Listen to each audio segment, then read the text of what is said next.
Doctor Ambedkar ने article 32 को heart and soul क्यों कहा? चलिए 45 सेकंड्स में समझते हैं। अगर आपके फंडामेंटल राइट्स चुने जाएं, तो आर्टिकल 32 आपको पावर देता है सीधे सुप्रीम कोर्ट जाने की। ये सिर्फ एक लॉ नहीं, बल्कि बाकी सारे राइट्स की गारंटी है। इसमें आते हैं 5 राइट्स। 1. हैबियस कॉर्पस, बॉडी दिखाओ। 2.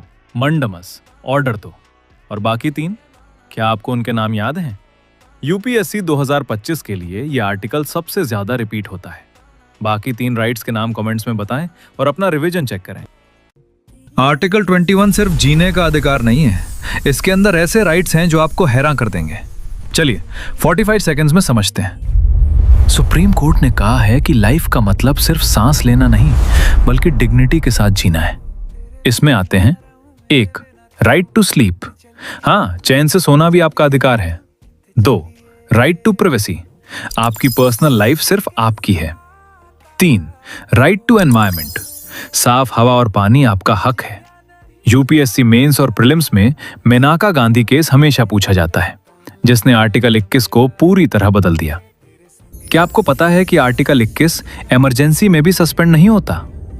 नेक्स्ट कौन सा आर्टिकल चाहिए? कमेंट में बताओ। Constitution says you have a right to sleep, but UPSC says दिखाओ कि कैसे आर्टिकल 21 में नींद तो आती है, पर जब 2 AM पर लक्ष्मीकांत खुली होती है तो वो नींद सैक्रिफाइस बन जाती है।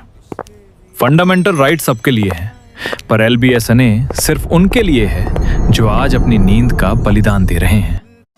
क्या आपको लगता है आर्टिकल 14 सिर्फ ये कहता है कि सब बराबर हैं? अगर हाँ, तो आप प्रीलिम्स में गलती कर सकते हैं। आर्टिकल 14 में 2 चीजें हैं। पहला, इक्वालिटी बिफोर लॉ, जो हमने यूके से लिया है, जिसका मतलब है कानून से ऊपर कोई नहीं।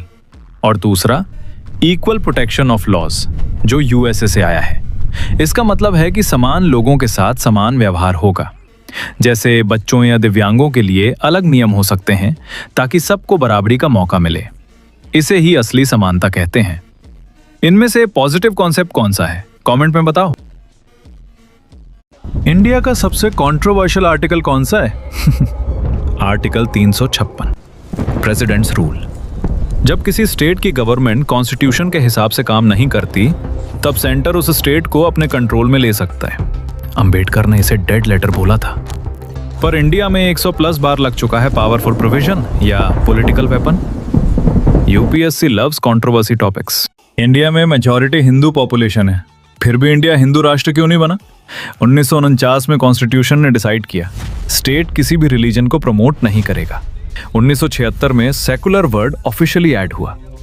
मतलब गवर्नमेंट का कोई रिलीजन नहीं होता, सिर्फ सिटीजन्स का होता है। इसी डिसीजन ने इंडिया को डेमोक्रेसी बनाया, थियोक्रेसी नहीं। भारत में सबसे ताकतवर कौन है, प्रेसिडेंट या प्राइम मिनिस्टर? सच जानकर आप चौंक जाओगे। भारत में प्रेसिडेंट देश का हेड होता है, लेकिन असली पावर प्रेसिडेंट के पास नहीं होती। भारत का प्रेसिडेंट सिर्फ कॉन्स्टिट्यूशनल हेड है। असल पावर होती है प्राइम मिनिस्टर और काउंसिल ऑफ मिनिस्टर्स के पास, क्योंकि आर्टिकल 74 के अनुसार प्रेसिडेंट को प्राइम मिनिस्टर की एडवाइस माननी पड़ती है। यानी भारत में real executive power prime minister के पास होती है, और इसी वजह से प्राइम मिनिस्टर को देश का सबसे पावरफुल लीडर माना जाता है, जैसे कि नरेंद्र मोदी। रातों में जागे किताबों से यारी, सपनों की मंजिल है सबसे प्यारी। दिल में है जोश, आंखों में आग, लिखनी है अपनी नई दास्तां। UPSC, a dream for the nation's call। अपना आंसर कमेंट में लिखो।